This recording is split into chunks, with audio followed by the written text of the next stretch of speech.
Hoy estamos con un hombre que ha sido parte de la historia musical de millones de fanáticos en el mundo, de un grupo que cambió para siempre a las bandas de chavos en México. Es emprendedor, cantante, padre de familia, locutor y productor de radio algún tiempo y un ícono de la música pop de los 80 y 90. Hoy platicamos con el extraordinario Elías Cervantes a profundidad.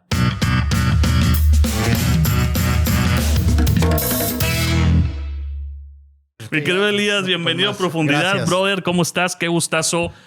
Pues yo no diría conocerte, yo digo que volverte a ver, porque al verte hoy, porque aparte estás igualito, digo, no lo digo sin empacho, estás idéntico.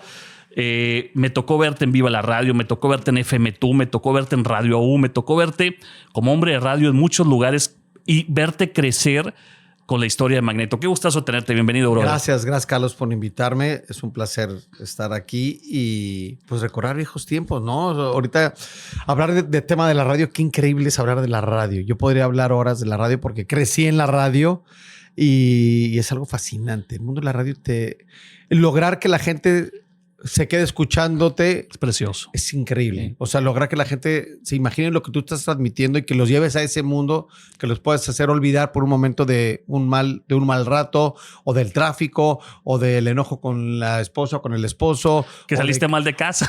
O los hijos vienen en el carro atrás gritando como locos, pero estás clavado en lo que te está diciendo, que te está llevando a un mundo que es fascinante la radio. Para mí se me hace fascinante. Te voy a hacer una pregunta en ese tenor radiofónico. Hoy lo hice al aire en mi programa. Me encantaría saber tu opinión porque mucha gente nos habló. Puse que nos dijeran cuantitativamente en 4 aspectos que un locutor debe de tener hoy día un comunicador para poderte cautivar. Y puse a ver en qué porcentajes significan para ti. Conocimiento, voz, emoción y empatía. En esos 4 rubros, ¿cuál sería para ti o en qué orden o en qué margen lo que un comunicador debe de tener para gancharte a ti? Yo creo que conocimiento es lo más importante, porque tienes que tener de qué hablar. Si no, puedes hablar pura tontería y no te va a enganchar. Empatía, o sea, tienes que tener como cierta, decir, ay, lo que le pasa a él me pasa a mí. Ya. Y es parte del conocimiento y la empatía, como que te sientes identificado con esa persona. Viví eso, pasé por eso, ¿no? Sí, igual yo no tengo la mejor voz, no soy la voz más preciada y no tengo esa voz de radio que todo el mundo tiene esa concepción, ¿no? Esa concepción. ¿Y la cuarta cuál era? Emoción. Emoción. Pues la emoción es parte de, ¿no? O sea, sí, te contagia emoción. Te va contagiando emocionalmente, pero creo que el contenido es lo que te va llevando, ¿no? O sea, que tengas que contar y cómo contarlo, pues ya ahí le vas poniendo como un poco de sabor, ¿no? Nunca pensé que me iba a encontrar con un hombre de radio frente a mí, que siempre te hemos visto como el cantante, el productor, ¿sabes qué? El actor, o el niño de radio quizá, ¿no? Sí, niño de radio. O sea, y creo que pocas veces lo he contado. Mi historia empecé haciendo radio. Órale. O sea, empecé siendo un integrante de una radionovela y se llamaba Los Superterrestres, esta novela. ¿De qué trataba? Yo tenía un personaje. Era como la historia de Burbujas, ajá, una versión, pero para radio. Bueno, Burbujas en contexto, no sé si la gente lo sepa o no. Sí, pero claro, Pistachón Zigzag. Exactamente, el profesor Memelovsky. Sí. También teníamos un profesor que era el genio de esto. Yo soy un personaje que se llamaba Spin, que era el niño travieso que siempre hacía las cosas que no debería, que los traviesos que abría puertas que no tenía que abrir. Ese era yo, ¿no? Dimensiones que no debías de entrar. Sí, o sea, como que se quedaba atrás, se quedaba dormido, siempre decía un disparate, ponían aprietos al profesor, o sea, ese era mi personaje en la radio. Y así me fascinaba a mí. Mi papá trabajaba en la radio en esa época, cuando yo tenía otra vez 11. Bueno, desde que tengo uso de razón, mi papá trabajaba en la radio. Y me encantaba los fines de semana ir y pasarme horas dentro de la radio. Entraba a la cabina. Me gustaba estar con el operador, el que ponía las canciones, que ponía los cartuchos con los comerciales. Los discos de los vinil. Discos. Me gustaba ir porque los spots de radio los tenían que grabar. Así como los graban, pero ya está todo o sea, a un play. Tenían que grabarlos y hacerlos en un cartucho. Entonces los cartuchos eran unas cosas así enormes. Sí. Cada cartucho había una programación, que era que mi papá hacía la programación. Entonces era la pauta comercial. La pauta comercial. Entonces era como, es magia. La radio es magia pura, ¿no? No es como la tele que lo tienes aquí. Hoy en día internet que me estás viendo aquí. Está bien fácil, ¿no? Es como lo que ves, es lo que hay. Que también no está fácil enganchar a la gente, ¿eh? Sí, pero yo creo que tienes mucha razón, Elías. Yo creo que los procesos creativos más mágicos es el de la radio. por una razón que te voy a dar. Y te habla un hombre que ha hecho un poquito de radio porque no nos ven. Sí, claro. Simplemente nos escuchan. Entonces tú puedes explayar tu imaginación de cómo estás escuchando lo que te están transmitiendo, ¿no crees? Sí, ahorita fuera del aire te contaba una actividad que mi papá generó en la radio que era Encuentra a tu artista favorito. Y me acuerdo de un día haber acompañado a un artista que se llama Toño Zamora y la gente traía su radio portátil, así como traía un celular, era la radio portátil. Entonces estaban escuchando y Encuentra a tu artista. No tenían más que la pista es, le daban una pista. Y luego la segunda pista es, estamos en el bosque de Chapultepec. En el bosque de Chapultepec. Entonces, y luego de ahí como que se iba segmentando cada vez más. O sea, el locutor estaba en vivo diciendo, bueno, ahora está en el artista, se encuentra, la pista es el castillo de Chapultepec. Entonces veías a la gente con la radio Hijo, qué locura. tratando de buscar para encontrar al artista. Entonces, el estarle dando pistas los iba generando. Yo veía a la gente con su radio como que buscando y buscando atrás de un bote y buscando donde pudieran para encontrar a este artista, ¿no? Entonces, todo es la magia de la radio que te va llevando por un mundo que ante una cámara es obvio. Imposible. O sea, pero la radio no, la radio tiene esa magia del poder de la imaginación. Es cuando escuchas, es que las radionovelas eran lo máximo antes. No, eran producciones en vivo con actores, con efectos. Y con efectos. Sí, el caballo, el ojo de venado, Calimán. O sea, la postproducción era lo increíble. Y me encantaba meterme a mí a la radio para ver cómo postproducía, ¿no? O sea, fíjate que es padrísimo saber. Incluso lo digo como una información que yo no sabía y que me encanta. Fuiste locutor de radio en Monterrey por un breve momento. Son una hora nada más, ¿no? Con el buen Nick Zamora, que le mando un abrazo. Nick Zamora me invitó. Intentamos hacer algo de nostálgico de música de los 90s, que acabó siendo una historia narrada de Magneto, de cómo había sido la trayectoria de Magneto a través de la música, pero sí me gusta mucho la radio. Creo que como crecí en ella y crecí con ella, como que se me quedó ese gusanito. Según yo, en algún momento pensé que mi destino era trabajar en la radio cuando yo fuera grande. O sea, te tenías claro que quizá por ahí sería lo tuyo artísticamente hablando. hablando. Yo pensaba que lo deseaba. Y luego después ya estando en Magneto, cuando estaba llegando al final de Magneto, me encantaba la producción. Entonces dije, voy a ser director de cine y me quería ir a Estados Unidos, a UCLA, a estudiar cinematografía. Y según yo iba a ser director de cine porque hicimos una película, Cambiando el Destino. Entonces hice muy buena mancuerna con el director Pancho Bojorquez. Entonces me encantaba la cinematografía, ver la cámara, cómo hacían todo, el revelado, como que todo ese proceso me fascinaba. Pero pues hay que escribir, para hacer cine hay que escribir y no tengo esa facilidad de escribir. Pero me encanta y me apasionaba, pero entonces tenía que prepararme. Pero acabé en Magneto y empecé luego a trabajar en una agencia que hoy hace eventos, que bueno, hoy es Ocesa. Y empecé en esta empresa a trabajar desde que terminó Magneto y al día siguiente ya estaba yo. ¿Tú estuviste buqueando en Ocesa? Estuve sí muchos años. O sea, es que acaba Magneto y quien nos comercializaba era RAC. Quien nos comercializaba era RAC Producciones. Ahí conocí a Lilian Herrero. Lilian Herrero. Sí, era que me vendía a mí los artistas. Bueno, Lilian trabajaba después para mí, ¿verdad? Ok. Pero tú me vendiste a artistas. Seguramente sí. Estábamos en RAC, que era la filial calle. de CIE. Ajá. Y luego después nos asociamos con CIE y después fuimos ya absorbidos por CIE. Pero en RAC yo entré porque Magneto ya se vendía en RAC.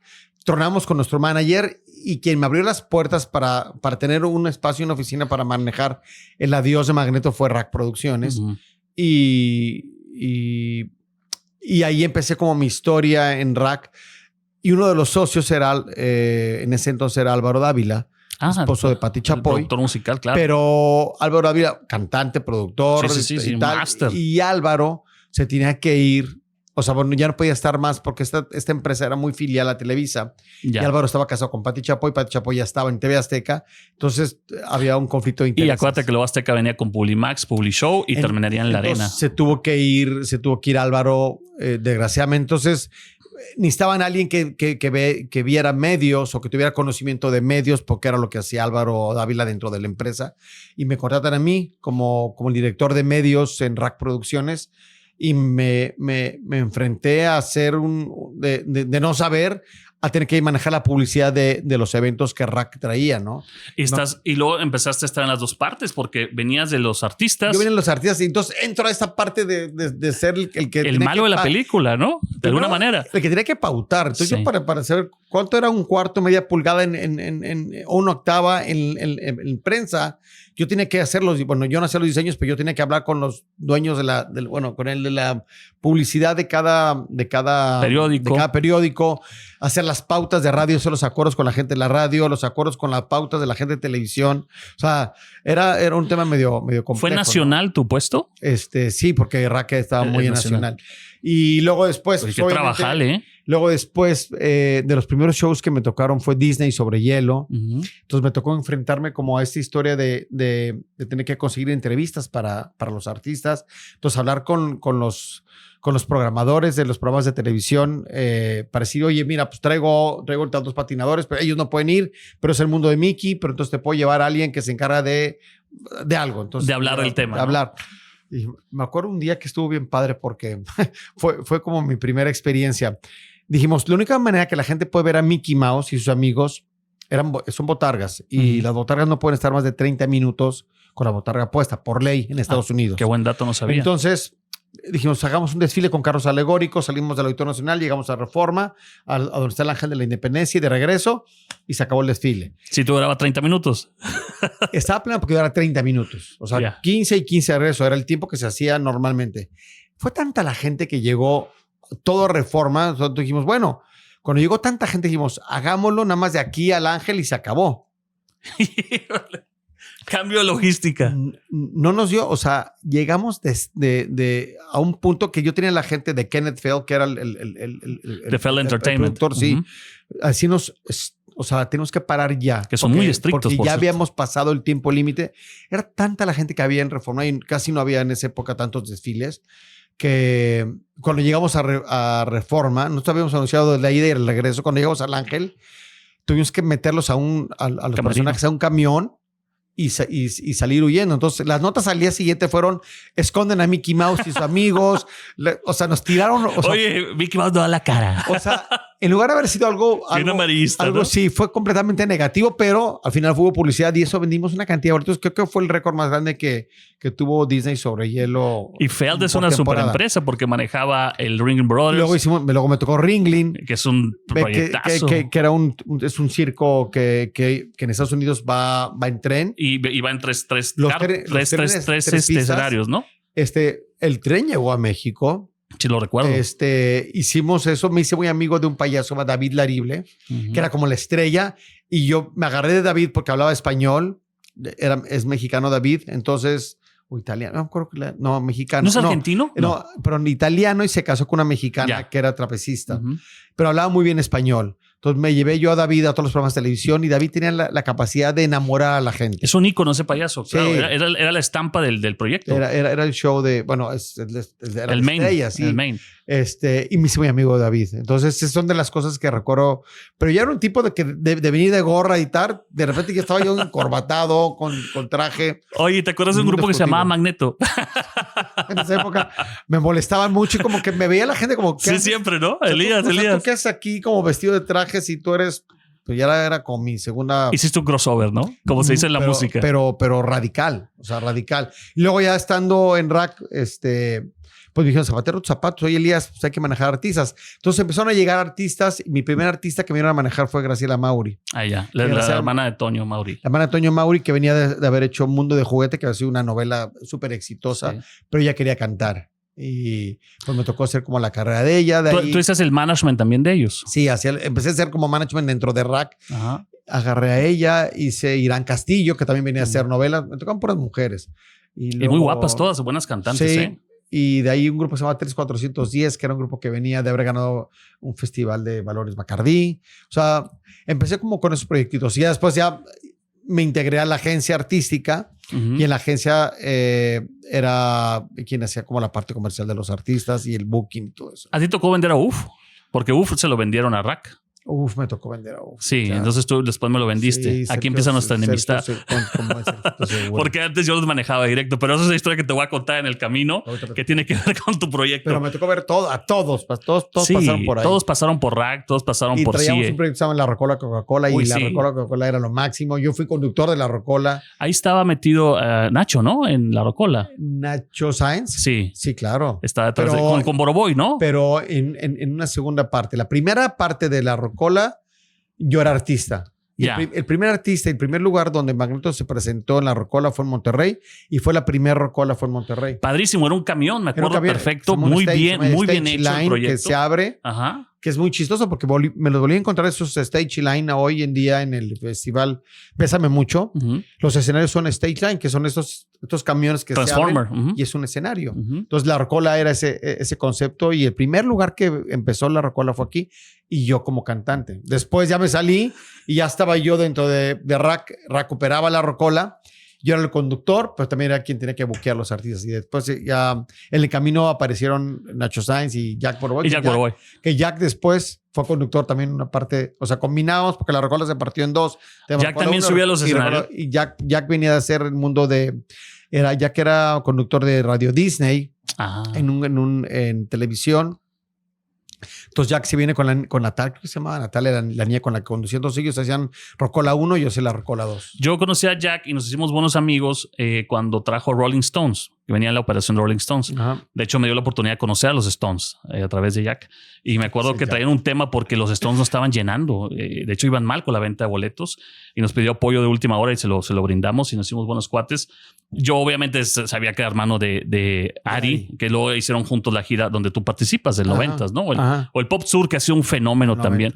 Oye, pues es una gran historia radiofónica. Yo nada más para cerrar el tema de radio, no dejaría en saco roto la invitación que te hice ahorita, honesta, fuera del aire. Eres muy amigo de muchos, somos amigos mutuos de mucha gente. Tenemos muchos amigos en común, pero en radio yo creo que tienes una gran historia que contar, Elías, porque pues lejos del artista que hemos visto en los escenarios, en América del Sur, en los conciertos y tal, pues creo que traes una maleta llena de recuerdos impresionantes. Demasiado, porque como te comenté, me tocó conocer a muchos artistas, grandes artistas. ¿Quién es el más grande que cuando buqueabas o estabas en RAC te tocó ver o estar cerca de él? ¿Y cómo se comportó? De los que tú consideres hoy internacional o tal, jamás me imaginé que fuera de esta manera. Es que me tocó estar con todos, desde Miguel Bosé hasta... Me tocó un día que me dijeron, es tuyo el proyecto, haz tú Jaguares, porque Marusa, la manager era muy especial y yo le caía muy bien. Y Saúl me tenía muy cariño especial. Yo era súper fan de Caifanes. Cuando eran Caifanes, yo era súper fan. Entonces yo moría por ir a los conciertos de Caifanes y nos daban chance, como que le caímos bien a Saúl y nos invitaba y estábamos siempre en primera fila. Y de ahí vino como esa como muy buena relación. Entonces un día me dicen, pues oye, la manager nada más quiere tratar contigo, entonces tú te encargas. Y sí, me acuerdo que hicimos el Auditorio Nacional. Yo era el responsable 100% del proyecto de Jaguares cuando cambian el nombre, ¿no? Cambian el nombre. Y estuvo muy padre porque el tratar con yo era fan de Saúl, era como... ¿Te tocó todavía Sabo? Todavía estaba Sabo. ¿Markovich? Sí, Markovich ya no. Fue cuando vino el rompimiento. Okay. De hecho, en ese show había como un cierto operativo para que Markovich no llegara al Auditorio Nacional. ¡Órale! Porque tenían miedo que llegara y a boicotear. O sea, bueno, ideas del manager que sí era posible porque había una pelea del nombre, porque el nombre lo tiene Markovich registrado, no podía utilizarlo. Es que Markovich era complicado aparte, sí, me tocó entrevistarlo también. Me acuerdo que en ese momento era como, ojo, puede venir Markovich y entonces puede hacer algo, entonces había una operativa fuera del auditorio. Todo eso te tocó a ti. Todo eso me tocó a mí. Qué pesado. Y aparte era el momento trascendental de dejar Caifanes atrás y lanzar Jaguares. Me imagino que reventaron el auditorio. Y estaba muy padre porque el ritual de Jaguares en ese momento venían el jaguar, entonces tenía que ver con esta cosa mística del jaguar. La selva. O sea, de la selva. Entonces, el Auditorio Nacional de repente, Manusa traía por todos lados ocote quemado, como incienso. Ajá. Entonces, todo el auditorio apestaba. Entonces, de repente llegaron los de Protección Civil a decir, ¿qué está pasando aquí? Pero era como huele a petate quemado, ¿no? Era entrar en el mood del mundo de Jaguares, ¿no? En el mundo del show. Entonces fue muy, muy padre haber hecho ese evento. hice Diego Torres, hice La Unión. Wow, Entonces, La Unión, no, o sea, La Unión tocar lo vi con dos ellos, veces. Alejandro, digo, es un tema impresionante La Unión en La vivo. Unión era lo máximo, La Unión. Me tocó ver el Tren de Largo Recorrido, que es un conciertazazazo, ¿no? Yo hice qué disco. Al este del Edén, Ella es un volcán. Me tocó el último disco de La Unión, el que era morado, que era... no sé, ahorita me recuerdo el nombre, pero fue cuando hicieron esa gira. Luego hice Diego Torres también. Y luego mi complicidad con mis amigos ya conocimos socios de Ocesa, pues me tocó ver a todos. O sea, me iba a todos los conciertos de todos los grandes. Entonces has estado detrás de los escenarios, frente a los escenarios y produciendo en los escenarios. Y produciendo, y lo sigo haciendo. Qué historia, Elías. Digo, fíjate que lo que llevamos de podcast y prácticamente esto es una historia para contar. Yo por eso sí quiero públicamente invitarte a que hagamos algo en radio. Hagámoslo. Ya sea en El Ático, mi programa radiofónico, que tengas tu sección o tu propio programa, porque creo que tienes... El Ático. El Ático me encanta porque lo hablamos hace rato, el llevar a la gente a través de la música, el recuerdo. Obviamente, yo crecí con la música en español 100% porque es mi base, ¿no? es mi esencia y así crecí. O sea, crecí con José José, crecí con Napoleón, crecí con esos artistas que hoy en día... Bueno, ya José José no está, pero con Emanuel, o sea, de una complicidad, de conocerlos, de estar en la intimidad, de estar en su casa, de convivir, para que me entiendas, Cepillín, que también en paz descanse. Un día llego mi cumpleaños en cuarto de primaria, quinto de primaria, llego del colegio y ya me habían organizado una fiesta y cuando de repente llego a mi casa ya estaba Cepillín en mi casa. Era el payaso que iba a estar en tu casa. En mi casa, sentado en la sala con mis 10 amiguitos del colegio. Hay que recordar que Cepillín era el payaso de América. En ese momento era la locura. Era lo máximo. Y de repente, siempre fue un héroe para muchos de nosotros. Llego a mi casa y estaba Cepillín con mis 10 amiguitos del colegio. Mi mamá llegó al colegio y vengan sus 10 amigos. Lo planea todo mi mamá. Si hago una analogía, es como si hoy te llevaran a Justin Bieber a una fiesta de cumpleaños. De esa fuerza, pero ¿no? Petit en tu casa sentado en la sala de tu casa. O sea, no es como que el escenario grande, no. Sentado ahí, Cepillín cantando, haciendo unos juegos. El bosque de la China, ¿no? El bosque de la China. Pero así me tocaron ver muchas de ellas en mi casa. Bohemias en tu casa, que de pronto llegara algún cantante Muñiz o uno de estos grandes. Todos ellos, todos, María del Sol, mi papá fue jurado del Festival OTI. Wow, pues ya me dijiste todo. Entonces, todos los que pasaron por el Festival OTI, desde Yuri, Emanuel, todos en algún momento acababan en mi casa, en la Bohemia. Ahí me recuerdo yo bajar para ir al colegio porque pasaba por mi transporte escolar, bajar y la Bohemia seguía en mi casa. Con todos estos artistas. Guitarras, tocando a 2 guitarras, Joan Sebastián, o sea, la cantidad de personajes que estaban ahí en mi casa siempre. Y era muy padre porque pues era como conocerlos. ¿Y cómo asimilabas eso tan chico? Simplemente decías, es el mundo de mi papá y es mi mundo y es lo normal. Pues porque no es normal para un niño ver para eso. Mí era normal porque era como mi mundo era como que estaba acostumbrado a eso y si acompañaba a papá a la sesión de radio, a los festivales que papá organizaba, pues veía a todos estos artistas. Para mí, ver a Kiko, al Chavo del Ocho, a la Chilindrina, o ver a Lucía Méndez, o ver a Carlos Reynoso, o sea, gente de la farándula, por decirlo de alguna manera, para mí era como muy normal. ¿Tu padre vive? No, ya no, falleció. ¿Hace cuánto falleció? Ya no me acuerdo, hace mucho. Pero te dejó todas esas historias, ¿no? Pues me dejó demasiadas historias. De tu papá y tu mamá, recordándonos un poco hoy, entrando un poco en tu plano familiar, ¿de quién dirías que tienes más en tu personalidad? De mi papá, yo creo. Sí, mi papá era siempre muy alegre. O sea, siempre tenía como esa personalidad. Estar haciendo bromas y eso. Yo siempre soy y he sido muy bromista. Como que no me gusta hablar muy en serio. No me tomo la vida tan en serio. La verdad es que no soy de ser serio. No me de complicarte. Bien. No. Y hoy menos. Sí, hoy eres muy afable. Hoy menos. Yo te conozco por amigos en común y más por Kasim, que ya lo hemos mencionado aquí, que le mando un abrazo. Y yo quiero agradecerte públicamente tu humildad porque te mandé un mensaje, me respondiste, brother, ¿de qué se trata? Así, ok, pongámosle fecha. Y bueno, eso habla mucho de tu calidad humana. Y de verdad eres un artista que aparte de ser artista, empresario y que estás detrás del medio muchos años, como que no te llegaste a subir. Bueno, hoy día, no sé si alguna vez sí te subiste al ladrillo y te mareaste. Un poquito, sí. Debe de pasar, ¿no? Pero te voy a decir algo, Carlos. Sabes que, y Magneto lo decimos mucho, nunca nada nos fue regalado. O sea, nadie nos regaló nada. Nosotros tuvimos que picar piedra para llegar a ocupar un lugar para ser el Magneto que somos hoy. No es como que llegamos, no es como que... Y voy a hacer una comparativa que a lo mejor puedo tocar o pisar callos. Timbiriche. Pero Timbiriche tenía el apadrinazgo de Televisa y tenían como esa infraestructura de Televisa que los ponía donde quisieran. Y grandes productores. O te estaba Luis de Llano atrás, estaba Memo Méndez Guiú, nosotros, ¿no? O sea, Julissa. O sea, Magneto venimos de la nada a... Claro que estaba una disquera atrás de nosotros, pero nunca nos fue regalado nada. Igual a mí tampoco. A mí, yo llegué a Magneto porque un día fui a una comida, fíjate cómo son las cosas, fui a una comida, a una casa, había un cantante argentino, Ricardo Cherato, muy amigo de las hermanas Gil. Uy.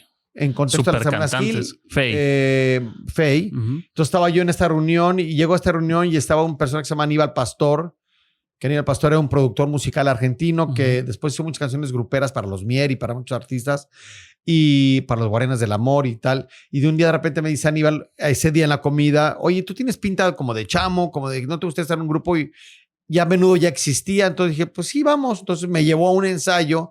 Ahí me hizo una prueba de canto. Yo tenía voz de pito en ese entonces. Pues tenía 12 años o 13 años. 13 años, sí. Y pues me quedé en Magneto porque les gustó mi personaje. Yo tenía pelo, claro, pues tenía pelo. Rebelde, todo. O sea, era como un desastre y pues como que les gustó mi personalidad. Llegué echando desmadre. Entonces como que les gustó, o sea, cubrir el perfil perfecto. Además, era el hijo de Elías Cervantes, con el cual había esa entrada a la radio que sí era muy importante en ese momento. Entonces, sí, porque si no eso te morías de hambre. Claro que sí me ayudó. Claro que lo de mi papá me ayudó. Pero después de eso, pues obviamente nos fuimos ganando nuestro lugar poco a poco. Yo me acuerdo haber venido aquí a Monterrey con el primer disco, que fue el disco, hicimos un cover de Michael Jackson. Beat It. ¿De qué canción? Beat It. Beat It. Fuimos el único artista que se atrevió a hacer un cover. No existen covers de canciones de Michael Jackson. Hoy no existen registrados. No que yo recuerde. No existen. No existen. Existe uno que se llama Beat It, que se llama Déjalo que gire en español. Como el disco. Así se llama el disco de ustedes, ¿no? El primero. No, es que se llamó Déjalo que gire. Ajá. Y ese fue el primer sencillo. Y venimos aquí y Perla Cecilia Ayala nos hizo un especial musical, porque Perla Cecilia hacía musicales y lo hicimos en el Campestre. No me acuerdo si en el Campestre o en qué otro club. No me acuerdo qué club. Tenías 13 años ahí. Tenía 13 años. Esa fue la primera vez que pisé Monterrey. ¿Y cómo iba la canción de Beat It en un cover? ¿O de qué trataba? ¿Era una narrativa solamente copiada y traducida? No, ¿o tenía el propio encanto de Magneto? Era una narrativa de que porque Beat It tiene una narrativa muy profunda. Llevaba un mensaje de paz, de que los hombres de ciencia tomen conciencia, no nos destruyan, dejen que el mundo gire. Que gire, déjalo que gire. Entonces era como que... Y había una pelea también igual como el video de Michael Jackson, que se pelean dos. También simulábamos en la coreografía una pelea. Está muy chistoso, tienen que verlo. Búsquenlo, googleenlo y busquen Déjalo que gire Magneto y por ahí haber videos en los programas de estrellas de los 80s o... Nunca había escuchado un cover de Michael Jackson, y menos el de Beat It. Bueno, lo escuché con Weird Al Yankovic cuando hacía las temáticas de risa, ¿no? Sí, las parodias. Eat It, que era la que hacía con... Eat It, exactamente. Buenísimo y muy bueno el video, que ganó muchos millones, por cierto. Hizo de Michael, hizo de Madonna, hizo creo que de Santana, pero un cover tal cual así como Beat It, Déjalo que gire. Una versión en el español no dejaban. Lo que pasa es que pues tienes que pedir los derechos para que te autoricen. Claro. Y ya después de creo que después de lo nuestro dijeron, no más sesión de derechos. Ya la acaban de destruir estos chiquillos de México. Oye, quiero estructurar esta parte muy bien, Elías. Hemos empezado con un preámbulo genial porque no conocía de ti lo de radio. Sí había escuchado de ti como productor en RAC. Creo que Lilian me lo llegó a mencionar. Es Elías Cervantes de Magneto. Es que siempre vas a traer ese mote, ¿no? Sí. Donde te desarrolles. Si el día de mañana tienes, bueno, yo sé que también tienes negocio o negocios, pero donde estés siempre vas a brillar con ese tema, ¿no? No te puedes separar de él. Pero quiero estructurar porque hay muchas historias detrás. Yo sé, de verdad sí quiero conocer la entraña. Ahorita me dijiste, fue una comida, pero de cómo surgen estas convocatorias para jóvenes. Es decir, te digo, yo estoy muy cerca de un proyecto del grupo UF que me hice muy amigo de todos. Y bueno, esto lanza una convocatoria en Venezuela y los papás acceden y se firman los contratos, se firman los permisos. ¿Cómo se convoca? ¿Cómo se audiciona? ¿Cómo se busca a alguien para crear una boy band? Y la boy band que se estaba creando o gestando era el proyecto, ¿no? ¿Sabes qué pasa? Que en esa época, el boom que había generado las boy bands, empezando por Menudo, pues generó como esta historia de que las disqueras querían tener su propia boy band, y es como nace Magneto, y nacieron muchas boy bands más en la Ciudad de México. Hubo una que se llama Los Chavos, había una que se llama Ciclón. Ah, sí, claro. Luego Fernando Iriarte, el que fue esposo de Yuri, y que hizo una banda que se llamaba, pero eran como mujeres y hombres, Dinamita. Luego después Dinamita se quedaron puros hombres solos. Fresas con crema, más adelante. Estuvo Fresas con crema, pero esto era una necesidad o generada por las disqueras. Y ellos eran... pero en esa época, como también el rock, existían las bandas hechas en los garages. O sea, de que te juntabas con tus amigos y a tocar que es como muchas bandas surgieron. Así nació Beatles, Stones, muchas. Y a muchos niños o mucha gente de nuestra generación en tu casa clásico de que, a ver, que cante no sé qué con tu primito, te juntabas y cantabas y bailabas, imitabas las canciones de Timbiriche o de otros artistas. Entonces, como que imitabas, que hasta la fecha hoy los niños lo siguen haciendo. Pero de eso tú te das cuenta y dices, mira, este niño tiene como cierta capacidad o baila muy bien. Y creo que la formación de muchas bandas o boy bands y bandas de rock empiezan así, empiezan como juntándose en el grupo de amigos de la vecindad, de que son conocidos o con los papás, y es así como se forman las boy bands. Creo que hasta la fecha, salvo que hagan convocatorias como en el caso de UF, pero tú viste cómo se formó One Direction. Los trajeron solos a cada uno y este hombre Simon tuvo la visión de juntarlos y hizo esta boy band exitosísima llamada One Direction, ¿no? De hecho, hay muchas boy bands que, por ejemplo, los Jackson 5, New Kids on the Block, New Edition, Backstreet Boys. Y luego yo, por ejemplo, digo que la primera boy band de la historia, hay un documental que me lo puede confirmar, fue The Beatles, porque fue concebida como una boy band 100%. Al inicio. Y luego después se dieron cuenta que su talento pues era personal y se fueron dividiendo cada quien en su estilo. Pues se cuenta, ya se conocían. Sí. Empezaron juntos. Coldplay así empezó. Take That, donde estaba Robin Williams. Take That and Party, que se llamaba. Se conocían. O sea, empezaron haciendo como ¿sabes cómo empezó la historia de Take That? Hacían cosas Sí, hicieron un cover. De hecho, lo más importante de ellos fue un cover de George Michael. Pero al principio ellos empezaron como haciendo tipo algo solo para mujeres. Eso no sabía. En bares gays. No sabía. O sea, bailaban. Okay. Ese era pero estaban súper chavitos, ¿no? Estaban chavos. Bueno, no, ni tan chavos. Así empezaron. Luego dije, oye, si lo hacemos mejor en lugares para mujeres. Y ahí vino el fenómeno de Take That y de ahí reventaron. Órale, eso no lo sabía. Pero la historia de los demás grupos, de las más boy bands como Backstreet Boys, como NSYNC, pues viene de estos canales de televisión en Estados Unidos, Disney en particular, que pues es un semillero, ¿no? Es un semillero, entonces los van juntando, los van generando y siempre hay alguien que ve la capacidad de alguien que dice, Justin Timberlake canta muy bien, voy a juntarlo con esto y hacen estas cosas que hoy hacen. Hoy en día está un movimiento que es el K-pop, que está muy fuerte y lo que hacen es una industria. Tiene un edificio montado donde tienen un salón donde ensayan, un salón donde cantan, un salón donde no sé qué, y es todo un edificio y están creando constantemente. De hecho, creo que está hasta subsidiado por el gobierno de Corea, porque creo que es parte turística el K-pop o el K-pop del país. O sea, de la que está dividido Corea. La parte Corea Occidental es la que tiene este proyecto como turístico en donde apoyan a estas bandas para que den a conocer el país a través de la música. Qué increíble. Tú ves y vas, yo acabo de estar en Japón y toda la ciudad que no, o sea, Japón, que es otro país, está saturado en toda la calle de bandas de K-pop. O sea, increíble. O sea, es lo que la gente escucha, es lo que la gente ve, pero K-pop combinado de todo. Mujeres con hombres, hombres puros hombres que aparecen niñas o niñas que aparecen hombres. O 15 o 10 integrantes, porque ahora son muy grandes. Con muy buenos arreglos con canciones en inglés. O sea, eso es una historia interesante, ¿no? Hoy en día creo que falta hacer una boy band. No existe una boy band como hoy tal que nos represente a América Latina. Creo que es un buen momento. Por ahí CD9 empezó también, vino de un programa de televisión generado en Univision junto con Sony Music, pero CD9 no sé qué les pasó. Yo creo que la ambición o a lo mejor la falta de atención, porque Ricky Martin estaba atrás del proyecto de CD9. No, perdón. CNCO, que era una boy band que nació de un programa de televisión de Univision. Tipo Menudo, me imagino. Pues tipo una Backstreet Boys de chavitos latinos, bueno, que hablaban inglés, pero viven en allá. Pero no, se separaron, uno salió y como que falta de... No sé qué pasó ahí. Es que hoy en día tienen todo tan rápido. Es tan fácil hoy en día yo hoy me puedo juntar con 5 amigos, ir a una canción un y disco, la subo claro, y se acabó. Claro. Digo, qué dilema tan difícil, tan peligroso, pero es la realidad. Pero es así, es muy volátil. Es como... Dura un día la canción o dos, decían aquí. Es como esos videos virales, ¿no? Es como el de chavito el niño de Edgar Secay. Entonces se hizo famosísimo, viral. ¿Y dónde está el niño de Edgar Secay? O sea, sí, en un momento... Bueno, es el dueño de Gamesa, realmente. Pero lo llevaban a todos lados. Sí, lo explotaron muchísimo. O sea, lo explotaron, pero ya hoy en día ya Edgar Secay, no sé, debe tener ahora ya 20 años. O ya se levantó. O a lo mejor sigue cayéndose. Oye, Elías, precisamente hablando de la primer boy band, bueno, yo creo y tengo esta postura, y lo digo públicamente, que Magneto es la última gran boy band de América Latina, de las últimas grandes boy bands que nos ha dado la música, y que aparte tienen una cuestión impresionante que a mí me encanta, siguen vigentes y que jóvenes y niños están cantando tus canciones. Eso debe ser grandioso para ustedes, ¿no? Pero, por ejemplo, ya cuando vas a esa cena o a esa comida y dices, oye, hay un proyecto que vas a entrar, ve a cantar, audicionas y tal, quedas en Magneto.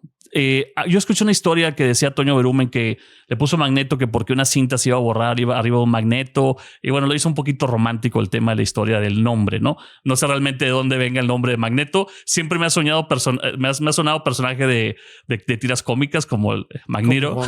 Magniro. Pero bueno, fuera de todo ese romanticismo, yo quiero decirte o quiero que platiques una cosa muy importante, que es el mundo real.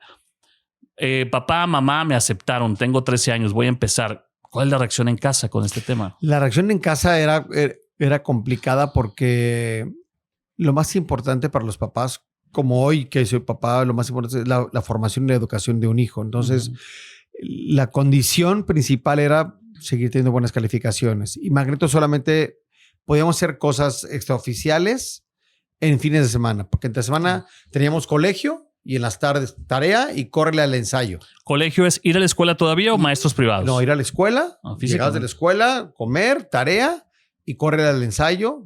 Perdías 3 horas en el ensayo y de regreso a casa en la noche a bañarte, a dormir. ¿Y los fines cantaban o iban de gira? Fines de semana y nos íbamos a festivales. Porque era promoción. Porque era promoción o venir a Monterrey y cantamos en o sea, pero todo era promocional en ese entonces, o programas de televisión y ese tipo de cosas. Pero realmente el primer Magneto no pasó mucho porque vino el temblor del 86. Inicia el proyecto en el 83, ¿no? Iniciamos en el 83. Ahí empezamos. Salió el primer disco salió en el 83, 84. Y de ahí... viene el temblor, tienes razón. Viene el temblor y nuestra disquera era Discos Melody. El edificio estaba en una calle que se llama Arcos de Belén, que es la misma calle que después se convierte en la calle donde está Televisa, Chapultepec. Ese edificio se cayó. Todo eso. Por completo el edificio se cayó. Entonces todos los documentos y archivos y todo se perdió, entonces se acabó nuestro contrato. O sea, entonces, los compró luego Fonovisa, ¿no? Fonovisa después compró Discos Melody. Entonces, el que era dueño de Discos Melody, el director y dueño, Nacho Morales, hace un sello independiente que se llama IM Discos, Ignacio Morales Records. Y es quien se encarga de seguir como esa tradición y nos firman a IM, firma Magneto y hacemos el disco de Suena Tremendo. Es nuestro segundo disco. Ese fue el parteaguas, ¿no? Y ese ya fue como, venimos aquí a Monterrey y el disco sonó, aún nos sonaba cañón, o sea, la radio Ramiro Garza todavía estaba. Sí, Ramiro es el que dirigía todo Multimedios, sí. Todavía estaba en Multimedios, era muy amigo de mi papá Ramiro Garza. Estaba FM2, me imagino, estaba ¿no? FM2. Y todavía nos tocó que la canción la sonaron. Entonces veníamos aquí a hacer promoción, pura promoción, me da nada pagado. Pero veníamos muchísimo a Monterrey a hacer lo que podíamos hacer. Y hubo gente muy querida que nos apoyaba siempre. Me acuerdo haber llegado a las instalaciones de Multimedios y era una locura entrar. O sea, había niñas afuera, la gente de la azotea nos asomábamos para saludar. O sea, era como un fenómeno porque Menudo ya no venía a México. No. Menudo dejó de venir a México y la única boy band que sobrevivió, como decías hace rato, pues fuimos nosotros. Entonces, aparte de Tremendo, sí fue un trancazo, ¿eh? Digo, al menos en Monterrey me acuerdo que se pautaba mucho y era una canción muy pegajosa. Me acuerdo perfecto, sonando con las palmas. Suena tremendo. Suena tremendo, ¿no? Suena tremendo. Y tenía aparte estaba muy bien producida la canción y se hizo un bubblegum track impresionante. Esa canción la hizo Memo Gil. Memo Gil, en contexto, es un productor de discos de Maná. Pues nada un más. gran amigo, Memo, pero se metió al pop y de ahí se manchó las manos un poquito, se las ensució para hacer algo de pop. No, me quedó genial. Esa primera alineación eran otros. Éramos otros. Sí, bueno. ¿Quiénes? De los que están ahí ninguno queda, obviamente. Del primer disco no. Solamente tú. Solamente yo. Y del segundo, en el segundo ya entró Mauri. Ahí empiezan los cambios un poco. Empiezan los cambios. Pero te pregunto, esa primera alineación, ¿qué fue de ellos? ¿Lo sigues viendo? ¿Están en el medio? ¿Siguieron a alguien con el tema de la música? ¿O simplemente se acabó el proyecto y se acabó todo ahí? Uno de ellos se llama Javier Fuchs. Era amante de la música electrónica. Se hizo DJ. Se fue a Ibiza un tiempo. Y tiene un antro en Ibiza. Okay. Y es DJ. En algún momento regresó a México. Bueno, hoy vive en Canadá. Sigue teniendo su lugar en Ibiza. Toño Berumen lo lanzó un poco y hizo un par de festivales como DJ, pero no pasó mucho nada. Es él. Luego después Javier Morales, nada más estuvo en la portada y no, nada más. En la música, otros te fue a Merrill Lynch, a cuestiones bancos. Este cuate, él, se llamaba Alan, igual que nuestro Alan.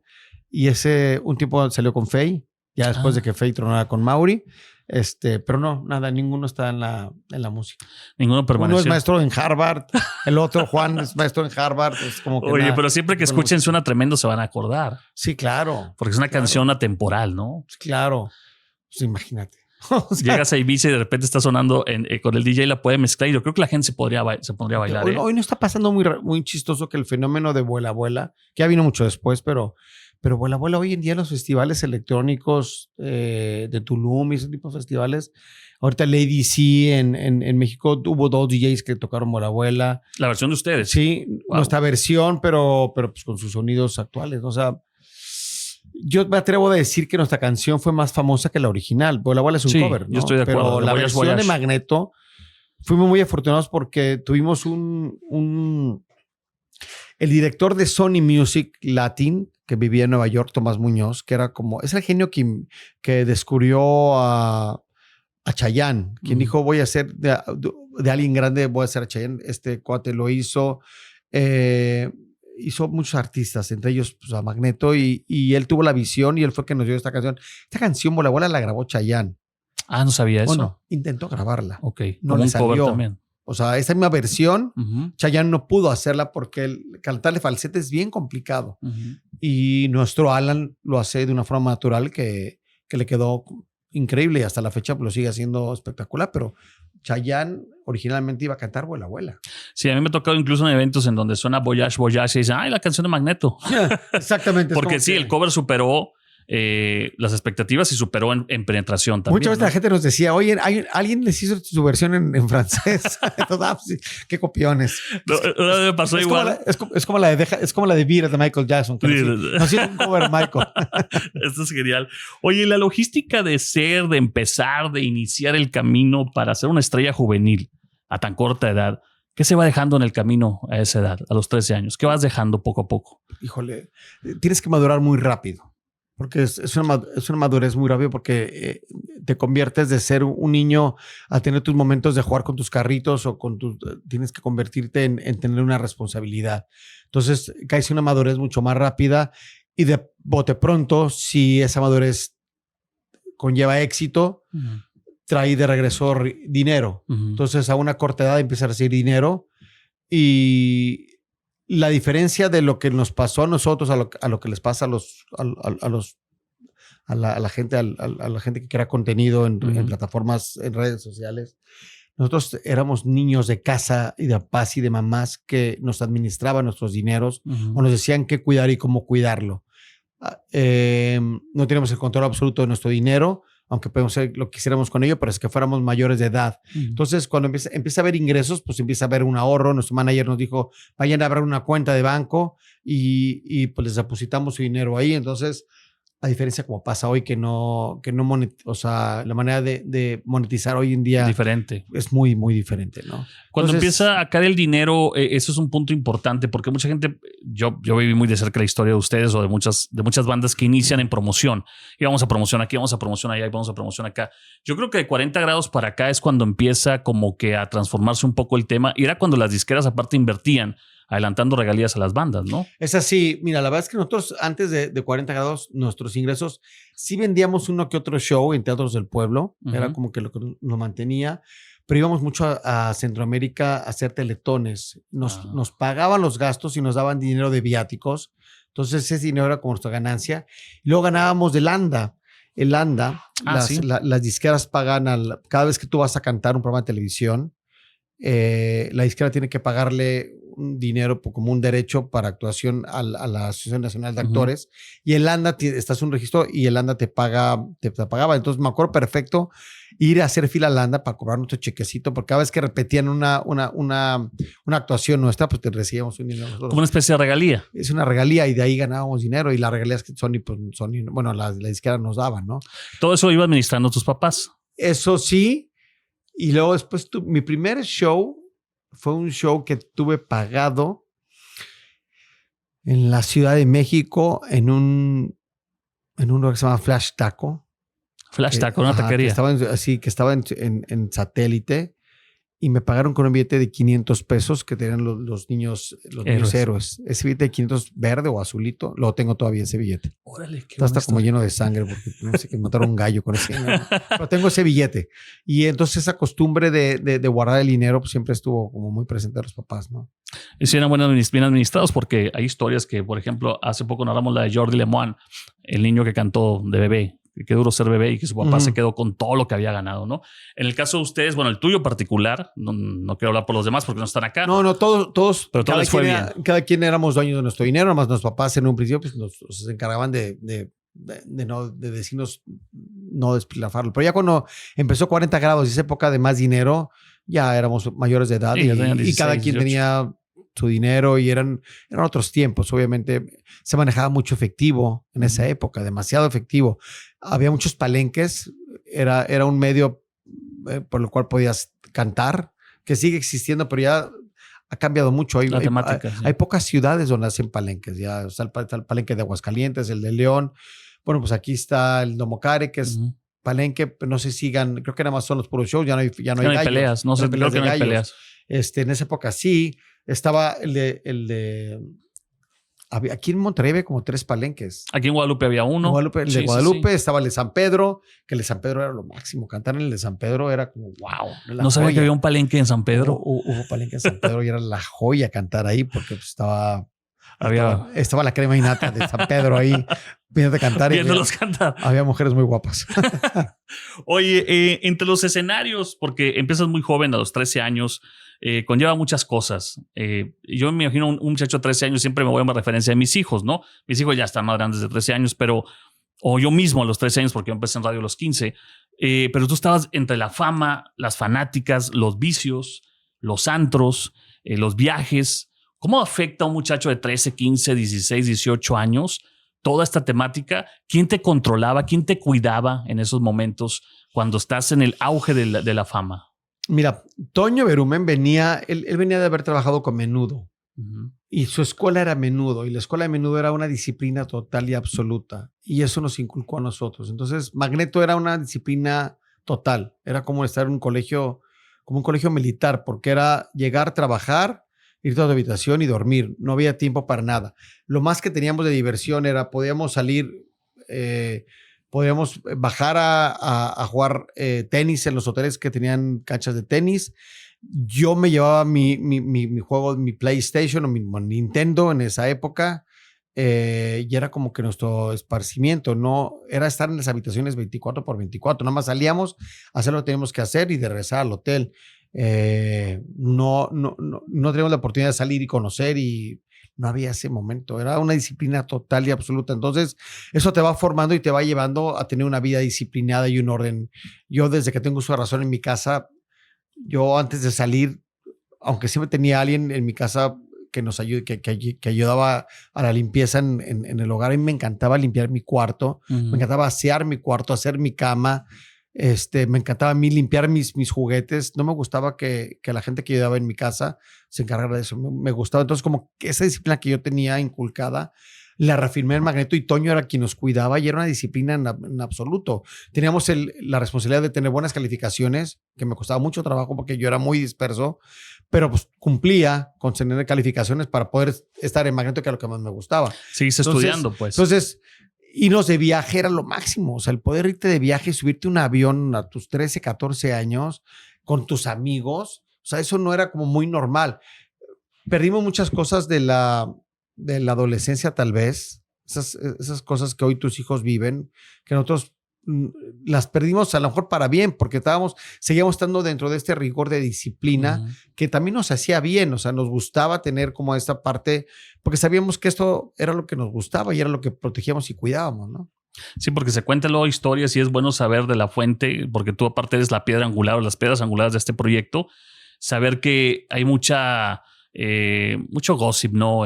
Fueron a tal lugar, hicieron estos destrozos, se metieron esta cosa u otro. Yo siempre vi a Magneto, y te lo digo bien, sin empacho también, como digo siempre esta frase, los vi muy sanos. O sea, no veía yo una banda descontrolada. Sí se notaba cierta disciplina en el proyecto. Sí hubo algún momento de descontrol. Cuando nos separamos de Toño, sí teníamos nuestros conatos de destrampe, pero pues era un destrampe bien sano. O sea, me acuerdo sobre todo cuando las giras largas y pesadas que estábamos en otros países y era como que queríamos, ya éramos mayores de edad, queríamos echarnos una cerveza o echar un trago, no porque tuviéramos una adicción al alcohol o a las drogas, sino porque pues era como hacer la fiesta. Sí, normal. Entonces, sí hicimos como 2, 3 fiestas clandestinas en las habitaciones con el staff y hacíamos un desastre, volteamos de cabeza, sí llegué a aventar una televisión de una ventana. O sea, sí lo hice, pero lo tenía que pagar. Los rockstar. O sea, yo siempre crecí con ese, yo siempre quise ser un rockero. O sea,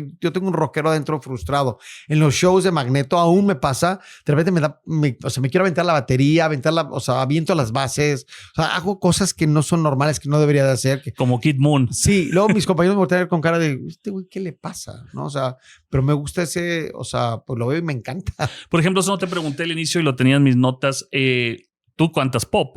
La mayor parte de tu vida has cantado pop como artista, pero ¿quiénes son tus bandas? ¿Quién te gusta? ¿Qué tipo de género? O sea, hoy en día, me gusta toda la música, me gusta la buena música, me gusta mucho lo que hace Coldplay, las letras de Coldplay me gustan mucho, lo que hace Chris Martin es más espectacular, pero hay bandas icónicas como Oasis que me encantan, Green Day me fascina, U2 siempre fue mi banda preferida para mí. Yo decía, voy a morir escuchando U2.